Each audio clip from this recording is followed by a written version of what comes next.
मैं तुझे प्रथम गिनती में गिनाता हूं, देवताओं का आधिपत्य तुझे प्रदान करता हूं, सारे देवों में तू प्रथम गिनती में गिना जाएगा, प्रथम पूज्य माना जाएगा। बस शंकर भगवान ने वर दिया, थोड़ी देर बाद कार्तिकेय महाराज आ गए। कौन आए? जम के बोलो जरा। कार्तिकेय। और कार्तिकेय जी आए और आकर बोले, पिताजी दंडवत करा, प्रणाम करा, साष्टांग करा, मैं परिक्रमा कर कर आ गया। मैंने परिक्रमा करा। अब इधर तो देवता सब सारे देवता मिलकर अक्षत छोड़ रहे गणेश जी के ऊपर, स्वस्ति वाचन हो रहा, लोग प्रणाम कर रहे, नमन कर रहे, लोग आवाज लगा रहे, श्री गणेश जी महाराज की।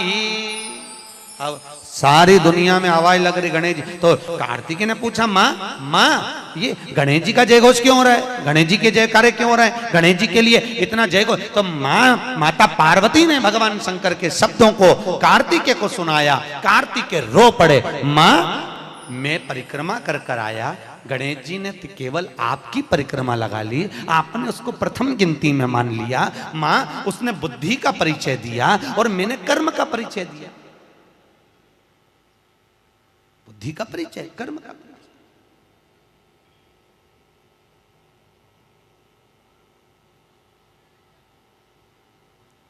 मैंने कर्म कर दिया। महाराज,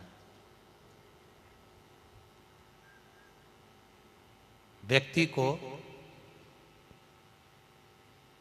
उसके भाग्य का मिलता है कि कर्म का मिलता है?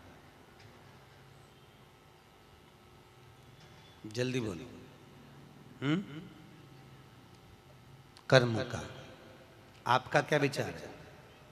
ये लोग तो बहुत दूर बैठे हैं इसलिए इनसे पूछ ही नहीं रही हूं। व्यक्ति को उसके भाग्य का मिलता है कि कर्म का मिलता है? पुरुषों से भी पूछने का मन है मेरा भाऊ, बोलो तो सही, कि उसके कर्म का मिलेगा कि भाग्य का मिलेगा? है दोनों का मिलेगा। मेरी माताएं जी हाँ बिल्कुल सही कह रही है, दोनों का ही चाहिए।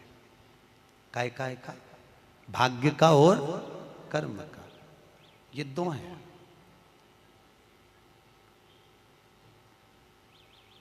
बैंक में एक लॉकर होता है, उस लॉकर में लोग अपनी रकम रखते हैं।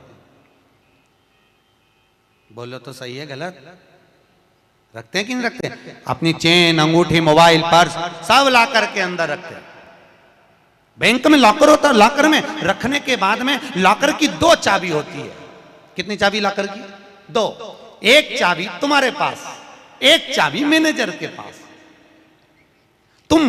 तुम्हारी चाबी कितनी भी लगा लो, जब तक मैनेजर की चाबी नहीं लगेगी तब तक वो लॉकर, अरे बोलो जम के, नहीं खुलेगी।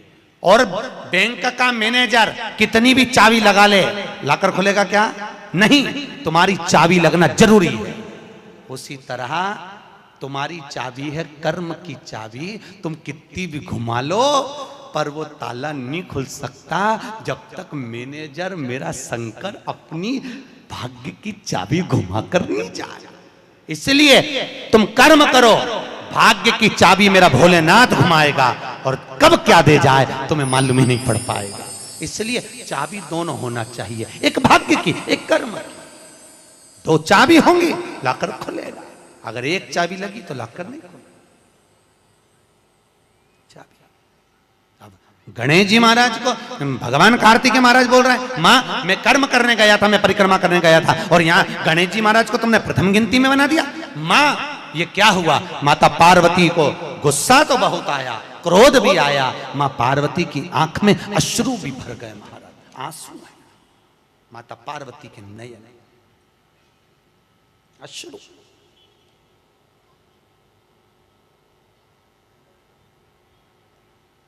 मां खड़ी हो गई। माता पार्वती ने आज खड़े होकर भगवान भोलेनाथ जी से निवेदन करा, आपने अपनी जिंदगी की ये गलती कर दी। क्या गलती?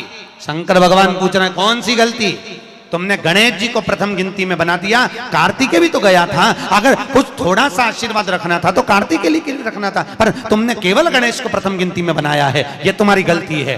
तो गणेश जी ने परिक्रमा भी तो करी है।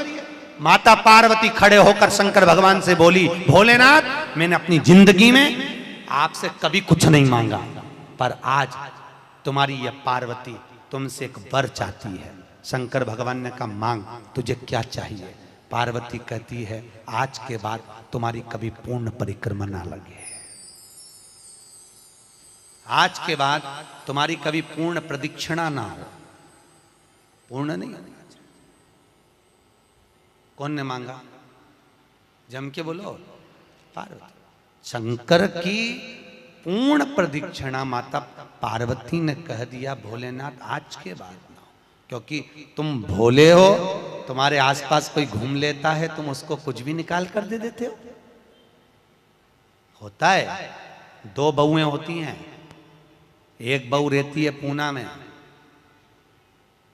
बोलो कहां, मुंबई या पूना, और दूसरी बहू तुम्हारे साथ रहती है। अरे बोलो जम के, एक दूर रह रही है और एक तुम्हारे साथ रह रही है। पर सास को जो साथ रह रही है ना, रोज पूछ रही है ना, वो अच्छी नहीं लगती। वो जो दूर रहती है ना, उसका गुणगान 24 घंटे करती है। ये डोकरियों की आदत भी बुरी, बढ़िया, बड़ी बुरी आदत। जो पास रह रही वो अच्छी नहीं लग रही, जो दूर रह रही ना, वो दिवाली पे आती है, बस दिवाली पे 30 त्योहार पर आती, और दिवाली पे आते और आके पल्लू वल्लू लेके मम्मी जी मम्मी जी मम्मी जी करके आई आई करके बस 2-4 बार इधर उधर घूमेगी, और सास इतनी खुश हो जाएगी, तुरंत अंगूठी निकाल के चुपचाप रख ले,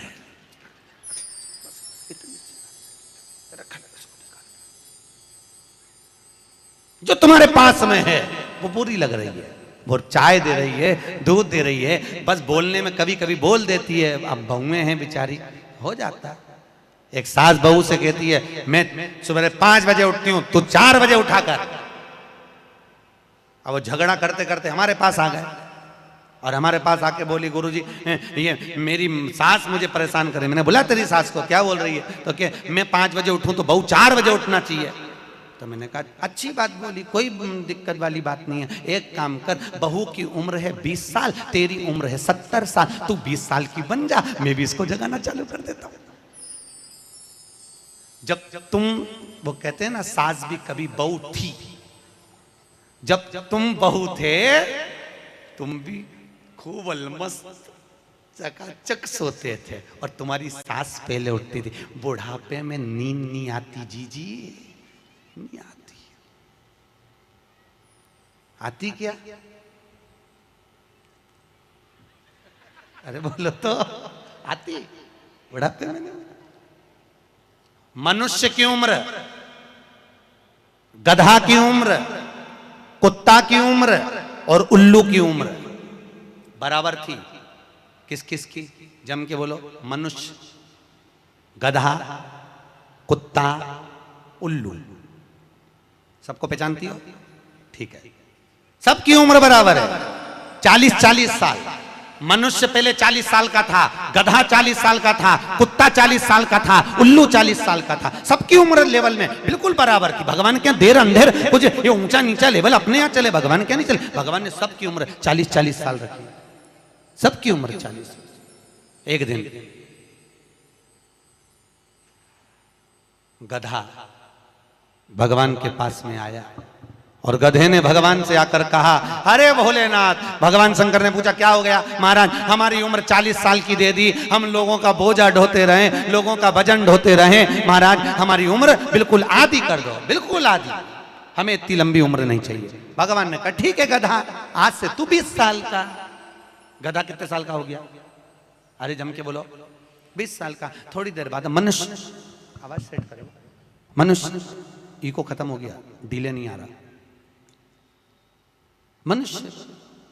और थोड़ी देर बाद में मनुष्य भगवान के पास पहुंचा। भोलेनाथ आगे वापस आ गया, मनुष्य पहुंचा और भगवान के पास जाकर बोला, भोलेनाथ। भगवान शंकर ने पूछा, तुझे क्या हो गया?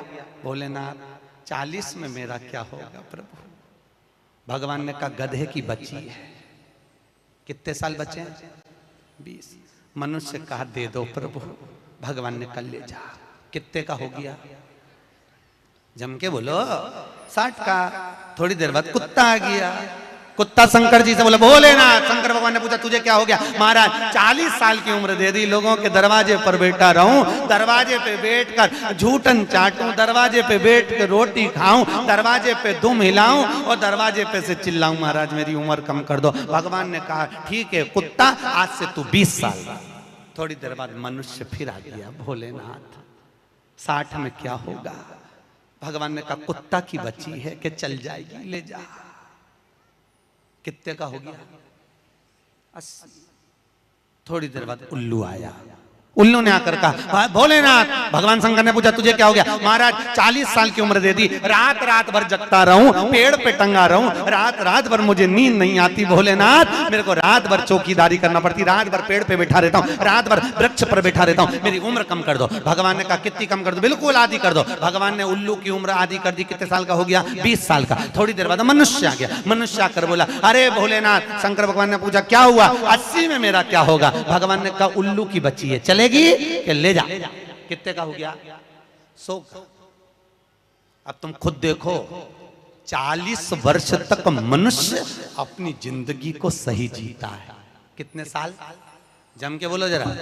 40 साल तक मनुष्य अपने जीवन को सही जीता है। खूब खाता, आराम से पचता, खूब डेंटिंग पेंटिंग सब चकाचक, कपड़े मपड़े सब जोरदार, रकम मकम सब पहने, खूब अच्छा लगे। क्योंकि 40 वर्ष की जिंदगी तुम्हारी है तो 40 साल तक मनुष्य अपने जीवन को सही जीता है। 40 के बाद किसकी लगी थी? जम के बोलो। गधे की। तो 40 से 60 तक मनुष्य गधे जैसा बोझा ढोता है। बच्चों को बड़ा करना है, शादी करना है, मायरा भरना है, परिवार को पालना है, तो बोझा ढो रहा है। जैसे गधा बोझा नहीं ढोता, ऐसे 60 तक बोझा ढोया। 60 के बाद उम्र किसकी लगी? कुत्ता की। जब 80 की उम्र में आता है तो कुत्ते को दरवाजे पे रखा जाता है। जब तुम्हारी 80 की उम्र होगी तो घर के लोग कुर्सी डाल के, खटिया पलंग दरवाजे के पास हॉल में बिठा देंगे, वहीं बैठे, और रोटी भी दरवाजे के पास, चाय भी दरवाजे के पास, क्योंकि कुत्ते को अंदर परमिशन नहीं है। और कोई भी मिलने आया तो वहीं से चिल्लाया बहु, वहीं से आवाज लगा रहा, क्योंकि कुत्ते की उम्र लगी है। वहीं से अब कुत्ते के बाद में 80 के बाद 80 से 100 उल्लू की। डॉक्टर साहब क्या गई? डॉक्टर साहब मुझे रात में नींद नहीं आती। डॉक्टर साहब ने टेबलेट दे दी, नींद की गोली दे दी, डॉक्टर साहब ने इंजेक्शन लगा दिया। कितने भी अच्छे अच्छे डॉक्टर को दिखा लेना, पर 80 से 100 साल की जब उम्र होगी, डॉक्टर को क्या मालूम कि किसकी लग गई। शिव महापुराण कहती है 80 से 100 में कितनी भी दवाई खाओ, कितने भी इंजेक्शन लगवाओ, पर रात्रि को नींद नहीं आएगी।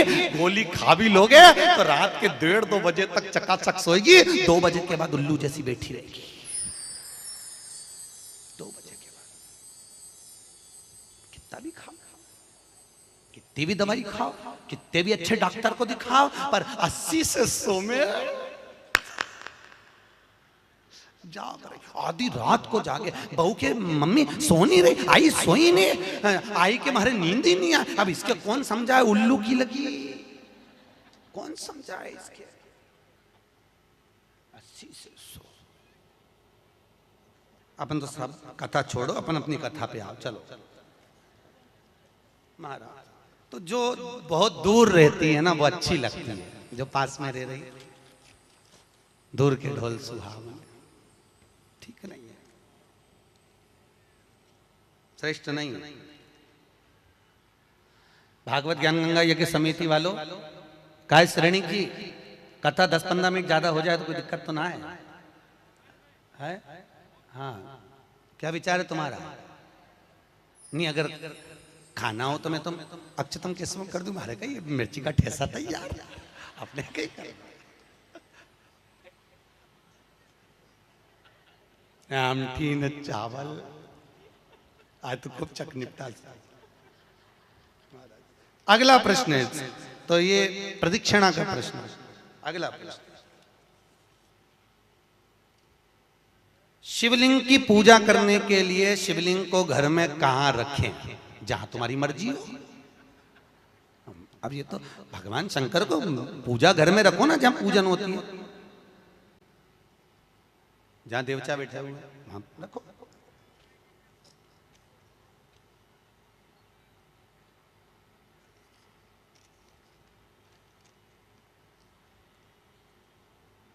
पीपल के पेड़ को सोमवती अमावस्या के दिन 108 फेरी क्यों लगाई जाती है? वाह, बहुत बढ़िया। हमने तो नहीं की लगाओ, अब तुम्हारा मन है 108 लगाने का। याद रखना, पीपल के वृक्ष की परिक्रमा करने से वैभव बढ़ता है, आंवले के वृक्ष की परिक्रमा करने से लक्ष्मी बढ़ती है। याद रखिए, तुलसी की परिक्रमा करने से सौभाग्य बढ़ता है। अब 108 मन का लगाओ, चाहे 208 लगाओ, 216 लगाओ, ये आपके ऊपर है। यहाँ आपका भाव होना चाहिए कि हम भगवान को कैसे रिझाएं, कैसे रिझाएं, ये आपका भाव है। उसका फल क्या है? तो उसका फल वैभव प्राप्ति का है, धन प्राप्ति का, यश प्राप्ति का। आप जितनी लगा,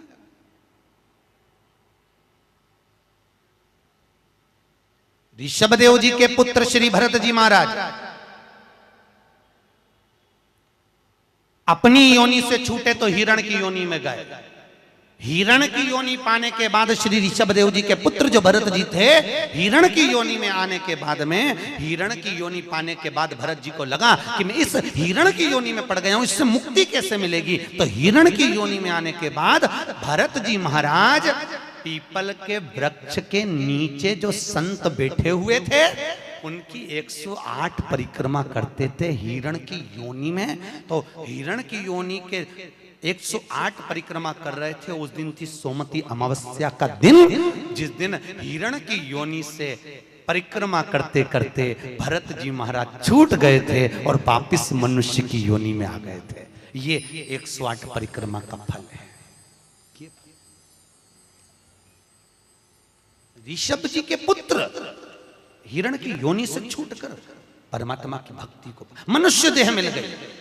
शायद हो सकता है हम मानव की देह में हैं और मनुष्य की देह में आकर अगर हम भगवान की 108 परिक्रमा लगाते हैं, हम भगवान का भजन करते हैं, 108 परिक्रमा के अंतर्गत हम डूबे रहते हैं, तो हो सकता है मनुष्य की योनि से छूटकर हम देव योनि में चले जाए, भगवान की परास प्राप्त हो जाए। मां तो शास्त्र कह रहा है, अंजना माता गौतम बाबा से कहने पर शंकर की आराधना कर रही है।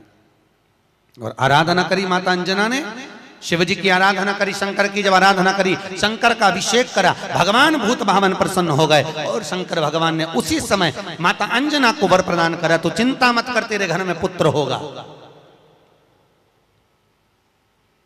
पुत्र, तू क्यों चिंता कर? भगवान शंकर जब भी देते हैं छप्पर फक के देते हैं। भगवान कृष्ण के यहाँ कितने बच्चे दिए? 1,77,086। अब अंजना माता के यहाँ भगवान संतान दे रहा है। भगवान अंजना माता के यहाँ हनुमान जी महाराज कितने भाई थे? माता अंजना के गर्भ से जो संतान हुई थी, हनुमान जी महाराज सगे भाई कितने थे? हनुमान जी कितने भाई? अरे बोलो तो सही, हनुमान जी भाई कितने हैं? सगे भाई कितने हैं हनुमान जी महाराज? तो अंजना माता ने जब भगवान शिव की आराधना करी, शंकर की जब आराधना करी, तब भगवान शंकर प्रसन्न हुए। समय बीता, माता अंजना के गर्भ में भगवान शंकर के तेज पुंज को पवन देव ने ले जाकर माता अंजना के गर्भ में स्थापित करा। स्थापित करने के बाद पूर्णिमा के दिन, चैत्री पूर्णिमा के दिन, भगवान अंजना माता के गर्भ से शंकर का ही एक अवतार श्री हनुमान जी महाराज प्रकट हुए हैं। महाराज श्री हनुमान जी महाराज की। हनुमान जी सगे भाई हैं 6। कितने भाई हैं? 6 सगे भाई। सबसे पहले नंबर हनुमान, फिर गतिमान, केतुमान, धृतिमान, यतिमान, ऐसे हनुमान जी महाराज के 6 भाइयों का क्रम वर्णन किया गया। कितने भाई हैं? 6। हनुमान जी महाराज का एक भाई है जिसका नाम है गतिमान। क्या नाम है? गतिमान। और जिसके यहाँ पर फैक्ट्री हो, किसी भी तरह की फैक्ट्री हो, चाहे वो नट बोल्ट की हो, पानी की हो, किसी भी तरह की फैक्ट्री हो, अगर फैक्ट्री में जरा सी भी तकलीफ आती है तो हनुमान जी महाराज के उल्टा पांव, लेफ्ट पांव के नीचे का सिंदूर लाकर गतिमान का नाम लेकर अगर फैक्ट्री पर स्वस्तिक बना दिया जाता है तो वो फैक्ट्री धड़ाके से चलना चालू हो जाती है, कभी खराब नहीं होती, कभी परेशान नहीं करती। महाराज गतिमान, हनुमान जी के 3 नंबर का भाई गतिमान का नाम। ये जो राजनेता होते हैं ना, जब चुनाव लड़ने के लिए जाते हैं और उन्हें विजय प्राप्त करना है तो विजय पाने के लिए वो एक ही काम करते हैं। हनुमान जी के 3 नंबर का भाई गतिमान, उस गतिमान के नाम से जो व्यक्ति युद्ध करने के लिए जा रहा है या विजय पाने के लिए जा रहा है, अपने बराबर का लच्छा, लच्छा जानते हो, नाड़ा मोली, उसको नाप कर गतिमान के नाम से लपेट कर हनुमान जी के मंदिर में रख देता है और उस मोली को फिर अपने हाथ पर बांध लेता है तो वो हार नहीं सकता, विजय ही प्राप्त करेगा। गतिमान का इतना प्रभाव है, चाहे कुछ भी। गतिमान, गतिमान है वो, नीचे नहीं गिरने, उसकी प्रखरता। गतिमान श्री हनुमान जी महाराज का प्रागट्य हुआ। अंजना माता के गर्भ से श्री हनुमान जी महाराज प्रकट हुए। पवन तनय संकट हरन मंगल मूर्त रूप, राम लखन सीता सहित हृदय बसौ सुर भूप। श्री हनुमान जी महाराज प्रकट हुए। देवताओं ने पुष्पों की वृष्टि करी, गंधर्व गान करे, अप्सरा नृत्य करी, चारों तरफ सुख समाहित हुआ। श्री हनुमान जी महाराज की, हनुमान जी महाराज प्रकट हुए। प्रबल रावण को मारने में सबसे ज्यादा सहयोग किसने करा था? अरे जम के तो बोलो, हनुमान जी। पूरी पृथ्वी पर सबसे ज्यादा मंदिर किसके हैं? बोलो तो हनुमान के। अपने करमाला में तुम गिनना, अगली बार आऊंगा तो पूछूंगा। अगर अगली बार भागवत ज्ञान गंगा यज्ञ समिति ने मान लो बुलाया तो पूछूंगा आपसे आके कि करमाला में कितने हनुमान जी के मंदिर हैं और राम जी के मंदिर कितने हैं। राम जी के मंदिर अगर 5 होंगे तो हनुमान जी के मंदिर 20 होंगे। हर जगह पर हनुमान मिल जाएंगे, हर जगह, कहीं पीपल के नीचे, कहीं कहीं बैठे हुए, कहीं कहीं बैठे, हनुमान ही हनुमान, ढेर सारे हनुमान। हनुमान, आखिर हनुमान जी के मंदिर ज्यादा, राम जी के मंदिर कम क्यों? नहीं तो राम के मंदिर ज्यादा होना चाहिए, हनुमान के मंदिर कम होना चाहिए। पर हनुमान के मंदिर ज्यादा इसलिए हुए क्योंकि हनुमान जी ने राम जी की इतनी सेवा करी, इतनी सेवा करी कि भारत की भूमि पर सेवा पुजा गई, इसलिए हनुमान जी के मंदिर ही मंदिर बन गए। मंदिर तुम्हारे भी बन सकते हैं अगर तुम सही से माता पिता की सेवा करो तो। मंदिर बनने में देरी नहीं लगी, तुम करो तो मंदिर बन जाए। रावण को मारने में सबसे ज्यादा सहयोग किसका था? अरे बोलो जम के, हनुमान जी का।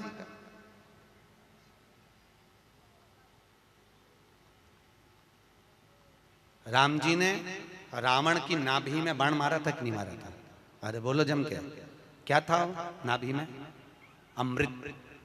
तो जब रावण की नाभि में राम जी महाराज बाण मार रहे हैं तो रावण क्यों नहीं मर रहा? मर जा रावण, क्योंकि नाभि में अमृत है, वो तो सूख चुका है, मरे ना। फिर मरता क्यों नहीं है राम? क्यों नहीं मरा रावण? राम जी से 10 मुख हो गए फिर भी नहीं मर पाया, फिर तैयार। फिर विभीषण कह रहा है कि ये रावण की नाभि में अमृत है, मारो। और राम जी बाण पर बाण छोड़ रहे हैं तो रावण नहीं मर रहा, धराशायी होकर नहीं गिर रहा, वहीं की वहीं खड़ा है, स्थिर की स्थिर, मरने को तैयार ही नहीं है। ये भी बड़ी विचित्र सिचुएशन है। मर ही नहीं लिया। चिंता लग गई हनुमान जी को युद्ध देखते देखते। हनुमान जी महाराज समझ गए जरूर कोई बात है जिससे ये रावण नहीं मर गया। भगवान ने इतने बाण छोड़ दिया नाभि में, विभीषण करे नाभि में मारो, नाभि में ही भगवान मार रहे हैं तो भी नहीं मर रहा। हनुमान जी महाराज ने देखा युद्ध अपनी जगह चलता रहेगा, हनुमान जी गए लंका के अंदर पहुंच गए। एक पंडित जी का रूप रखा, संत का रूप रखा, गुरु का रूप रखा और ब्राह्मण का रूप रखकर हनुमान जी अंदर आए लंका में। और लंका में सब सब सब लोगों के हाथ देखने लगे, हाथ दिखाओ। अब सही सही बताया, हनुमान तो हनुमान, सबका भाग्य बता रहा है। इतने में मंदोदरी के पास खबर पहुंच गई कि लंका में कोई ऐसा विद्वान पंडित आया है जिसको हाथ दिखा तो भाग्य बताता है। मंदोदरी निकल कर बाहर आ गई। मंदोदरी ने आकर कहा, ब्राह्मण देवता मेरा हाथ देखकर बताओ कि मेरा भाग्य क्या कहता है। इतने में हनुमान जी ब्राह्मण के रूप में थे। हनुमान जी ने कहा, पंडित जी बोले ब्राह्मण के रूप में, हनुमान जी बोले तेरे पति के ऊपर काल मंडरा रहा है और तेरा पति मरने को तत्पर खड़ा है। पर सुन ए स्त्री, तेरा पति इतनी जल्दी नहीं मर सकता, क्योंकि तेरे पति के पास जरूर कोई राज की बात है। इतने में मंदोदरी बोली, पंडित जी आपने बिल्कुल सही कहा, एक ऐसी राज की बात है, मेरा पति मर ही नहीं सकता। हनुमान जी तुरंत बोले, वो राज की बात या तो मैं जानता हूं या तू जानती है। इतने में मंदोदरी बोली, पंडित जी बिल्कुल सही बात है, जब मेरे पति रावण ने तप करा था, ब्रह्मा जी से वर मांगा था, तो ब्रह्मा जी ने कहा मांग तुझे क्या चाहिए, तो रावण ने कहा कि मैं अमर हो जाऊं, तो ब्रह्मा जी ने कहा ऐसा नहीं हो सकता। तो रावण ने कहा मेरी नाभि में अमृत दे दो, रावण को अमृत दे दिया। तब रावण ने कहा इतने में संतुष्टि नहीं होगी, एक बार और दीजिए, मुझे एक ऐसा बाण दो जिस बाण के लगने से नाभि में अमृत सूखे और मैं मरूं। मंदोदरी ने कहा मेरा पति जब तप कर कर आया था, उसको ब्रह्मा जी ने एक बाण दिया था, वो बाण मेरे पति ने मुझे लाकर दिया था। उस बाण को मैंने, जहां मैं शयन कक्ष में सोती हूँ, उस कमरे में मैंने दीवार के अंदर एक खंबे में चुनवा दिया है, सीमेंट से पक्का करवा दिया, वो किसी को मिलेगा ही नहीं। हनुमान जी अपने असली स्वरूप में आए, दीवार तोड़ी और बाण निकाला, राम जी को दिया, राम जी से कहा अब मारो, और जो बाण लगा तब जाकर वो रावण मरा, तब जाकर मरा। नहीं तो राम जी बाण मारते रहते, रावण चकाचक खड़ा रहता, हंसता रहता। वो तो राम और हनुमान।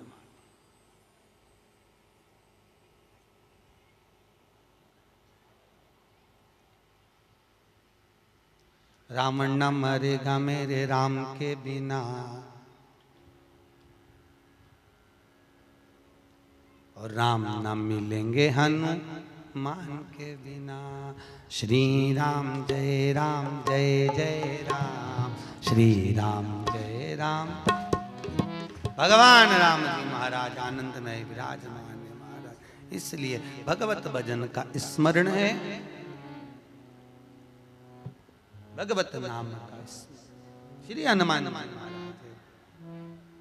अरे पवन तनय संकट हरन, मंगल मूर्ति रूप, राम लखन सीता सहित हृदय बसौ सुर। भगवान श्री हनुमान जी महाराज सहज नहीं, हनुमान जी महाराज आनंद में स्थापित हुए, विराजमान हुए। कुछ समय बीतता है महाराज, और उस समय की अनुकूलता में भगवान तुमरुका जी चंचुला देवी को भगवान शंकर के नंदन वन भ्रमण की चर्चा करते हैं। भगवान शंकर माता पार्वती के साथ में काशी घूमने के लिए गए। माता पार्वती अकेली बैठी हुई थी, शंकर भगवान को जाना पड़ा कोई काम से। पार्वती जी बोली मैं अकेली क्या करूंगी भोलेनाथ। शंकर भगवान ने कहा पार्वती तेरे एकांत को मिटाने के लिए तू इस वृक्ष से, सामने अशोक का वृक्ष था, इस वृक्ष से जो मांगेगी वो तुझे मिल जाएगा। पार्वती जी ने अपने शोक को दूर करने के लिए, एकांत को दूर करने के लिए अशोक के वृक्ष से एक अशोक सुंदरी को प्रकट करा। शंकर भगवान की 6 नंबर की लड़की है अशोक सुंदरी। थोड़ा आवाज बढ़ाओ, रिटर्न किया। अशोक सुंदरी भगवान शंकर के 6 नंबर की लड़की अशोक सुंदरी। अशोक सुंदरी प्रकट, भगवान शिव ने आनंद स्थापित कराया। समय आया, आगे जो वर्णन आया भगवान भूत बामन भूतेश्वर भगवान शिव 12 ज्योतिर्लिंग की कथा का स्मरण कराते हैं। 12 ज्योतिर्लिंग की कथा यहाँ पर प्रारंभ होती है महाराज। 12 और 12 ज्योतिर्लिंग की कथा का स्मरण कराया।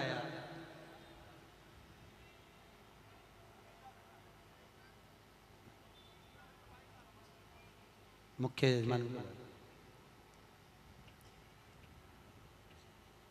यजमान श्रेणिक जी के पुत्र है ना, उनको बुला लिया।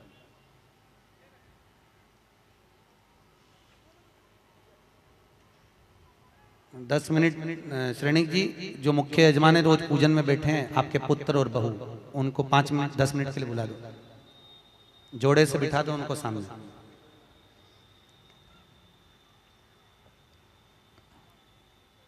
जोड़े से बिठा दो, कहीं पे भी, यहीं सामने बिठा दो।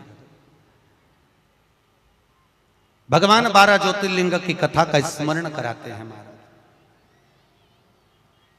श्री तुमरुका जी चंचुला देवी से कहते हैं, चंचुला ये 12 ज्योतिर्लिंग की कथा है जो अखंड सौभाग्य को देने वाली है, लक्ष्मी की वृद्धि करने वाली है, सुख समृद्धि देने वाली है, कार्य में उन्नति देने वाली है, उत्तम फल की प्राप्ति कराने वाली है, वंश की वृद्धि कराने वाली है और हर कार्य में सफलता प्रदान करने वाली 12 ज्योतिर्लिंग की कथा है महाराज।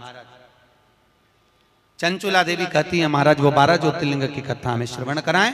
भगवान शंकर ने अपनी जटा में से बेलपत्र को निकालकर अपने हाथ में रखा है और हाथ में बेलपत्र लेकर भगवान शंकर 12 ज्योतिर्लिंग की कथा का रसस्वादन ग्रहण करते हैं। प्रथम एक बार चंद्रदेव को अपनी काया का अभिमान हुआ, काया के अभिमान से चंद्रदेव बड़े प्रखर हुए और अपनी केवल एक धर्म पत्नी रोहिणी पर ध्यान देते थे, बाकी की पत्नियों पर ध्यान नहीं दिया। सारी धर्म पत्नियों ने जाकर दक्ष प्रजापति से विनती करी। दक्ष ने चंद्रदेव को समझाया, चंद्रदेव तुम मान जाओ, अपनी काया का अहंकार ना करो। चंद्र मानने को तैयार नहीं, रोहिणी पर आसक्ति ज्यादा थी।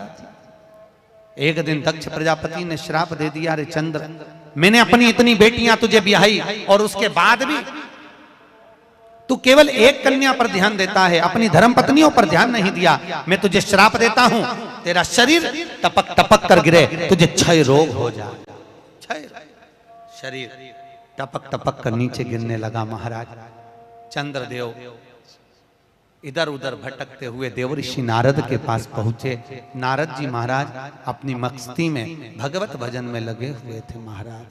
नारायण श्रीमन नारायण, नारायण श्रीमन नारायण, नारायण श्रीमन नारायण। गाइए, सब गाइए।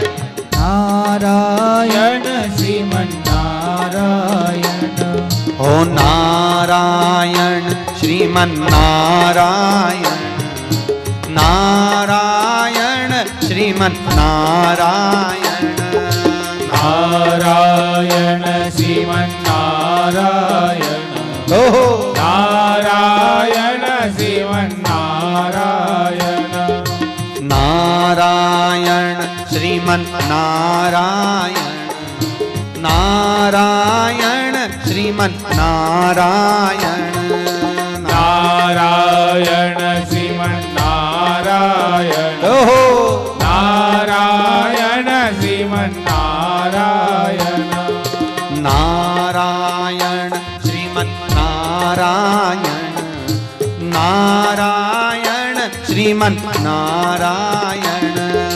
नारायण श्रीमन नारायण, नारायण श्रीमन नारायण, हे नारायण श्रीमन नारायण, नारायण श्रीमन नारायण, नारायण श्रीमन नारायण, नारायण श्रीमन नारायण। श्री नारद जी महाराज मिले, भगवान चंद्रदेव ने विनती करी, महाराज मुझे काया का रोग हो गया है, कृपा करो। भगवान चंद्र की विनती सुनकर देवऋषि नारद ने शंकर जी का पूजन का विधान बताया। शंकर भगवान प्रकट हुए, चंद्रदेव तुम्हारे काया के रोग को मैं मिटाता हूं, तुम यहाँ पर विराजमान रहना। चंद्रदेव को भगवान ने मस्तक पर धारण करा, सोमेश्वर महादेव के रूप में भगवान शंकर विराजित हुए हैं महाराज। बोल सोमनाथ भगवान की हर हर। अगला वर्णन आया है श्री मल्लिकार्जुन। कार्तिकेय अपने माता पिता से रुष्ट होकर श्री शैलम पर जाकर बैठ गए, जहां बैठकर उन्होंने तप किया। शंकर पार्वती उनको मनाने के लिए पहुंचे। आज भी अगर मल्लिकार्जुन में आप जाकर दर्शन करेंगे तो मल्लिकार्जुन में दो ध्वजा लगती है, एक सफेद एक लाल। कितनी ध्वजा लगती है? दो, सफेद और लाल। मल्लिकार्जुन का एक नियम है, वो दो ध्वजा पूरे महीने में कभी नहीं हिलती। हिलती है तो केवल एक अमावस्या के दिन, एक पूर्णिमा के दिन।